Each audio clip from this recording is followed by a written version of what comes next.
विद्यार्थी मित्रांनो, पास होईल का? अशी तुमच्या मनात भीती असेल, तर हा व्हिडिओ तुमच्यासाठीच आहे. आणि माझं पहिलंच वाक्य आहे, ही भीती आत्ताच्या आत्ता मनातून काढून टाका. मी असा स्टुडंट गेल्या 10 वर्षात बघितलेलाच नाहीये, की जो मॅथ्समध्ये फेल झालाय. म्हणजे तुमच्यासारखे चांगले स्टुडंट आहेत, की जे मॅथ्समध्ये फेल होतायत. अशक्य. तरी पण भीती का वाटते? प्रॅक्टिकलला मार्क थोडेसे कमी आहेत म्हणून भीती वाटते. आणि तुमची मानसिकता, काही झालंच नाही असं तुम्हाला वाटतंय? नाही. स्टेपला मार्क आहेत, ग्रेस मार्क आहेत. आता ग्रेस मार्कचे व्हिडिओ पण बघा. आपल्या पी-जी-एम-एन चॅनलवर ग्रेस मार्कचा व्हिडिओ अपलोड झालाय. त्याचबरोबर आणखीन 1-2 चॅनल आहेत चांगले, जिथं आपल्याला ग्रेस मार्कची माहिती मिळेल. पण त्या लेव्हलला पण जायची गरज नाहीये. ती पहिली गोष्ट मनातून ही भीती काढून टाका. मग आता करायचं काय? पास तर व्हायचंय ना, मग नुसत्या ग्रेस मार्कावर पास व्हायचंय का? नाहीये. मग उद्या कोणते टॉपिक आपल्याला मदत करणार आहेत? मी तुम्हाला सांगतो. पहिल्यांदा तुम्हाला माझा की नाही प्रोबॅबिलिटी डिस्ट्रिब्युशन आणि बायनॉमियल डिस्ट्रिब्युशन 45 मिनिटाचा व्हिडिओ आहे. भावांनो वेळ काढावा लागेल. साधं ज्याला बेरीज वजाबाकी येते, ज्याला 2 फॉर्म्युले फक्त पाठ करायचे आहेत, एक्सपेक्टेड व्हॅल्यू आणि व्हेरियन्सचे. त्यांना 4 ते 5 मार्काची तयारी इथंच होणार आहे. अभ्यास तर करावा लागणार आहे लक्षात घ्या. सिंपल आहे, एकदम सिंपल. बरं 45 मिनिटाचा व्हिडिओ बघितला तुम्हाला इथंच 7 ते 8 मार्क मिळतील. ओके. लिंक डिस्क्रिप्शनमध्ये देतोय. भीती त्याशिवाय जाणार नाही हे लक्षात घ्या. बरं दुसरी गोष्ट ॲट एनी कॉस्ट डिफरन्शिएशनचे 3 थेरम तुम्हाला करायचे आहेत. तर हे थेरम करताना तुम्ही गणित अंक चॅनलवर लाईव्ह घेतलंय सरांनी, दिनेश सरांनी लाईव्ह घेतलंय. गिरी सर त्यांचं नाव आता प्रदीप गिरी आपल्याला फक्त माहिती आहे. त्यांचा लहान भाऊ आहे. मॅथ्समध्ये एक्सपर्ट आहे. ते पण घेतलंय. ह्या कुठल्याही चॅनलवरून तुम्ही डिफरन्शिएशनचे 3 थेरम आत्ता करा बाळांनो. शोधा. कुठे आहेत ते किंवा आपल्या चॅनलवर आपण फिनिक्स बॅचमध्ये आपल्या ॲप्लिकेशनवरती ते 3 थेरम दिलेत. कुठूनही बघा, कुणालाही फॉलो करा, काही इश्यू नाहीये. पण हे 3 थेरम करा. म्हणजे प्रोबॅबिलिटी डिस्ट्रिब्युशन बायनॉमी केलंय, की 10 पैकी 4 मार्क तर पडतील. इथे मला 4 पैकी 4 पाहिजेत. आणि डिफरन्शिएशन थेरम लिहिताना डी आणि डेल्टा, डेल्टा कुठे आहे बघा. जिथे डेल्टा आहे तिथे डेल्टाच लिहायचा आहे. सगळ्यात सोपे 3 थेरम आहेत. तिन्ही थेरम एकसारखेच आहेत. हे लक्षात घ्या. तीनही थेरम एकसारखेच आहेत. एकसारखेच आहेत. त्यामुळे काळजी करायची नाही लक्षात घ्या. बरं. Probability distribution, binomial differentiation theorem केले. जवळ-जवळ झाले किती मग 4 आणि 4 8. तर तुम्हाला मी सांगतो याच्या पुढे ना टिपिकल क्वेशन्स आहेत बरं का. ऑर्डर आणि डिग्री फाइंड आउट करा. डिफरन्शियल इक्वेशनमध्ये 2 मिनिटाचं काम आहे. बरं. ते यायचे चान्सेस तसे कमी आहेत. मग तुम्हाला अजून काय केलं पाहिजे? टॅन थिटाचं थेरम केलं पाहिजे. Homogeneous इक्वेशनचं theorem. मी सांगतो, क्लिअरली तुम्हाला मी सांगतोय, की मी जे व्हिडिओ अपलोड केलेत, लक्षात घ्या पेअर ऑफ स्ट्रेट लाईनचा. तुम्हाला तो बघायचाच आहे. या दोघांपैकी यायचे चान्सेस आहेत उद्या. होमोजिनियस येईल असं वाटतंय मला. नाही तिथं 2-3 वेळा रिपीट झालंय. मग होमोजिनियस विचारलं पाहिजे. पेपर सेटर असं बघत नाही बरं का, की गेल्या वेळेस काय विचारलंय ते. म्हणजे तुमच्या लक्षात आलं का? फेब्रुवारीचा क्वेशन ॲज इट इज जुलैला पण रिपीट झालेला आहे क्वेशन ॲज इट इज. म्हणजे तो क्वेशन पेपर सेटर असं म्हणत नाही, की चला आत्ता विचारलंय परत नको. असं काही नसतं लक्षात घ्या. तरीही मनासारखं स्कोर होत नाही. 12च मार्क झाले अजून. बरोबर आहे? बाळांनो ऐका. पहिली गोष्ट म्हणजे डोक्यात काय ठेवा, टार्गेट कशाला करायचंय तुम्हाला? ॲट एनी कॉस्ट तुम्हाला सेक्शन डीला टार्गेट करायचं. होय. Section D. गॅरंटीनं सांगतो ट्रुथ टेबल करा. गॅरंटीनं तुम्हाला सांगतो मॅट्रिक्सच्या काही स्टेप तर करू शकताय ना तुम्ही. एडजॉइंटच्या, इन्व्हर्सच्या स्टेपला मार्क असतात. प्रत्येक प्रॉब्लेममध्ये तुम्ही सोडवत गेला, की स्टेपला अर्धा-अर्धा तर मार्क काउंट होतो. कुठेही तुमचा स्कोर इन्क्रीज झाला तुम्हाला कळणार पण नाही लक्षात घ्या. होय. तरी मनात भीती वाटते, तरी मनात भीती वाटते. अरे भीती वाटून मग मला एक प्रश्न विचारायचा आहे, केलं काय 2 वर्षात?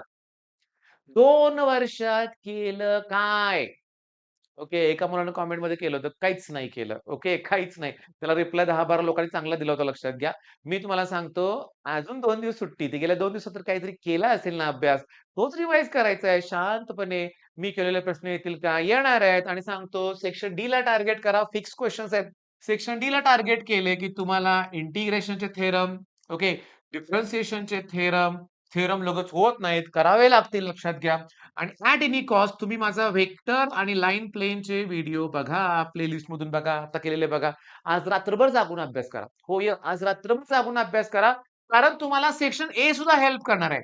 सेक्शन ए ए मध्ये 1 मार्काचे 4 प्रश्न असतात. एकदम सिंपल असतात ते, एकदम सिंपल. आणि 2-2 मार्काचे ए आणि बी मध्ये मिळून, ए आणि बी मध्ये मिळून नाही म्हणलं तरी 2 मार्काचे किती 8 तर एमसीक्यू. 8 एमसीक्यू असतात ना रे बाळांनो. आणि पुन्हा 8 प्रश्न असतात लक्षात घ्या. म्हणजे तुम्हाला सांगतो 8 आणि 16 16 दुनी 32 मार्काचे प्रश्न हे 2-2 मार्काचे आहेत. आता इमिजिएटली काय करायचं?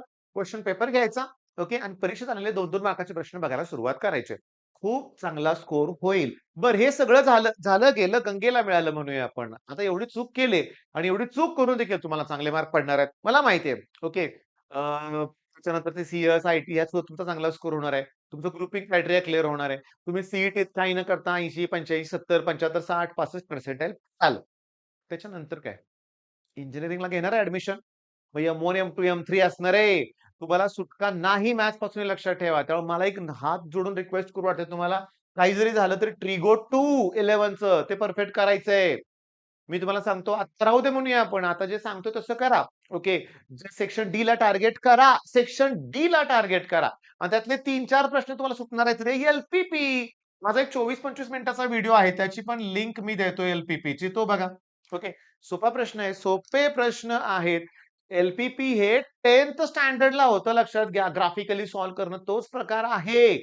काही अवघड नाहीये ते. फक्त थोडेसे व्हिडिओ बघणं तर या स्टेजला गरजेचं आहे. बरं, आजपर्यंत तुमचं चॅनल सापडलंच नाही. मग ठीक आहे. पण माझं चॅनल सुरुवातीपासून माहीत असून पण तुम्ही जर काही केलं नसेल ना, तर मग काय उपयोग नाही. मग विचार करायची वेळ येईल, की पुढे इंजिनिअरिंगला घ्यायचं का नाही ते. घ्यायचं इंजिनिअरिंगला. घ्यायचंय. तुम्ही फक्त लढायचंय. मी लढ म्हणतोय, तुम्ही लढायचंय. लढायचंय म्हणजे काय करायचंय ते तुम्हाला सांगितलंय मी. ओके. थेरम्स केले पाहिजेत, matrix, logic, vector, line plane, probability, binomial अरे सोपे टॉपिक आहेत.